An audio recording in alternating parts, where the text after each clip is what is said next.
UP के CM Yogi Adityanath आज संगम नगरी प्रयागराज पहुंचे। इस दौरान उन्होंने 1295 करोड़ की 284 परियोजनाओं का शिलान्यास और लोकार्पण किया। इस दौरान सीएम योगी आदित्यनाथ ने प्रधानमंत्री आवास योजना, ओडीओपी और स्वरोजगार योजना के लाभार्थियों को अपने हाथों से सम्मानित भी किया।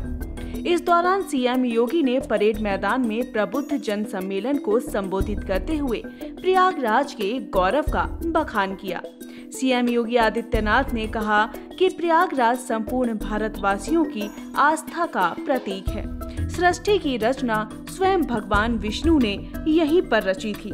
सीएम योगी ने कहा कि प्रधानमंत्री नरेंद्र मोदी की कल्पना के अनुरूप 2019 के कुंभ से पहले प्रयागराज को इसकी पुरानी और पुरातन पहचान दिलाई गई। वहीं बीते विधानसभा चुनाव में भारतीय जनता पार्टी को मिला बहुमत का जिक्र करते हुए उन्होंने कहा कि जिस तरह से लोगों ने भारतीय जनता पार्टी का समर्थन किया है, उसी की बदौलत आज संगम नगरी प्रयागराज को 1295 करोड़ की सौगात मिल रही है।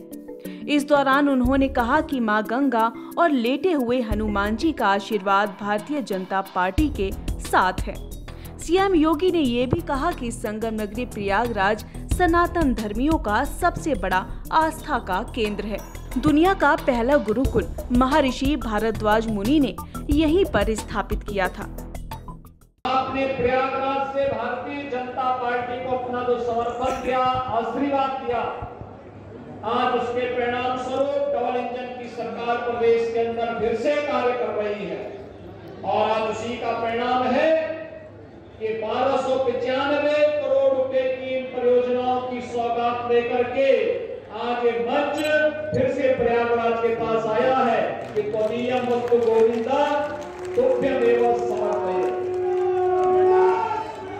ये प्रयागराज को जितना भी कर ले वह कम ही है, क्योंकि मां गंगा और मां यमुना, मां सरस्वती का आशीर्वाद, लेटे हुए हनुमान जी का आशीर्वाद, द्वादश माधव का आशीर्वाद और स्वयं तीर्थराज प्रयाग का आशीर्वाद जो है, दुनिया की पहली गुरुकुल महर्षि भारद्वाज की इसी प्रयागराज में स्थित थी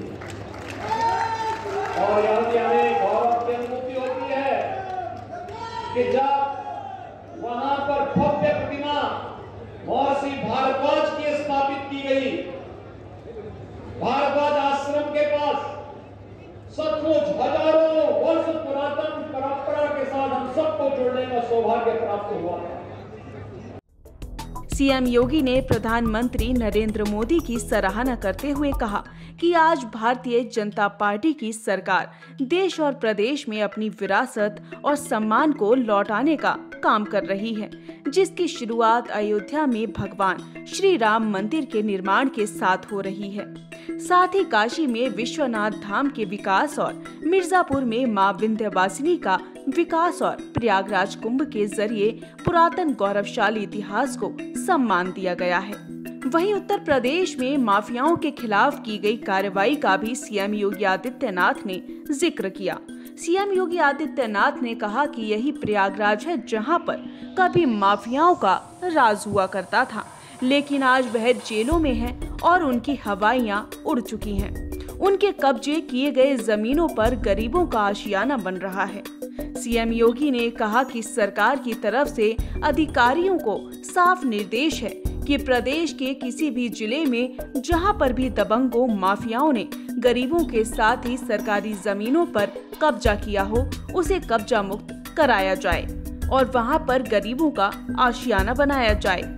इसके बाद उन्होंने 2023 के माघ मेले की तैयारियों के साथ ही 2025 के कुंभ को लेकर अधिकारियों के साथ समीक्षा बैठक की। इस बैठक के बाद सीएम योगी आदित्यनाथ बमरौली एयरपोर्ट के लिए रवाना हुए। हम बहुत कुछ कहे चाहते हैं कि अब दोबारा आवा, जो हमारे घर में पानी भर जाता रहा, जो हमका रहा के लिए छत मिल गया, खाए के लिए कोरोना काल में भोजन भी मिल गया है, जो ना का कहते यही हमका बड़ी खुशी है। कितनी समस्या थी पहले और अभी मिली है आपको? बहुत समस्या रहा। हमारे पति जी बीमार रहते थे, हम सब्जी खरीद के बेचती थी, अपने बच्चा पालती थी। अच्छा, आज मुख्यमंत्री के हाथों से मिला है, कितनी खुशी है? बहुत खुशी आई, एक खुशी हो तो बहुत खुशी आई। जो ना क्या कहा थी, खुशी में बहुत खुशी आई। सर मुझे इस समय बहुत खुशी हो रही है और मैं योगी सरकार को मैं तहे दिल से बहुत बहुत धन्यवाद करना चाहता हूँ। और उन्होंने मतलब सहायता की है उन्होंने, तो अपने व्यापार को मैं सब्जी की दुकान को और आगे बढ़ाना चाहता हूँ। अच्छा, थोड़ा बदलाव आएगा? जी जी बिल्कुल बिल्कुल सर, बदलाव आएगा। कहाँ के रहने वाले हैं, क्या नाम है आपका? मेरा नाम सर विपिन कुमार है और मैं ये लोकल का रहने वाला हूँ, राजापुर का। सूबे के मुख्यमंत्री योगी नाथ जी का आज प्रयागराज में आगमन हुआ और यहाँ पर प्रबुद्ध जन सम्मेलन किया गया, जिसमें वो मुख्य अतिथि के तौर पर प्रयागराज में आए और लोगों से बात की। लगभग 1300 करोड़ रुपए की योजनाओं का देखिए उन्होंने शिलान्यास किया हुआ है। और साथ में यहाँ पर जितने उनके साथ में मंत्री नंद गोपाल नंदी, दोनों डिप्टी सीएम केशव प्रसाद मौर्य, ब्रजेश पाठक, रीता बहुगुणा जोशी, जो यहाँ की प्रयागराज की मेयर हैं विलासा गुप्ता नंदी सहित तमाम लोग यहाँ पर मौजूद थे और उन्होंने यहाँ पर लोगों को संबोधित किया। साथ ही प्रयागराज में जो विकास कार्य हुए हैं उसके बारे में लोगों को बताया और जो विकास कार्य आगे करना है उसके लिए बातें की है। और यहाँ से मुख्यमंत्री योगी आदित्यनाथ जी IIIT जाएंगे, जहाँ पर 2025 में होने वाले कुंभ की जो समीक्षा है उसकी बैठक होगी, उसकी रूपरेखा तैयार होगी, जहाँ पर सारे मंत्री और अधिकारीगण और प्रदेश सरकार के सभी जो नेतागण हैं वो लोग वहाँ पर मौजूद रहेंगे। साथ ही यहाँ पर कुछ योजनाओं में लाभार्थियों को लाभान्वित किया गया है, जिनको उनके मकान की घर की चाबी दी गई। कई लोगों को ऋण दिए गए कि वो अपने कार्य में वो आगे बढ़ पाएँ। इसके लिए उनको बैंक की तरफ से, सरकार की तरफ से जो भी मदद मिली है लाभार्थियों को, वो यहाँ पर दिया गया। और साथ ही साथ उन्होंने अपने विकास कार्यों को आगे बढ़ाते हुए कहा है कि जो भी यहाँ के लोग हैं वो इस बात को समझें कि भाजपा की जो सरकार है वो सबसे अच्छी सरकार है और लोग इस बात को ध्यान दें कि वो उनके साथ आगे आएँ और कंधे से कंधा मिलाकर आगे बढ़ें, क्योंकि 2025 में जो कुंभ होने वाला है उसके लिए वो बराबर जोर दे रहे हैं कि 2019 में हमने जो किया है 2025 में हम और उसको बृहद तरीके से करेंगे। अखबार वाला, प्रयागराज, मनीष त्रिपाठी।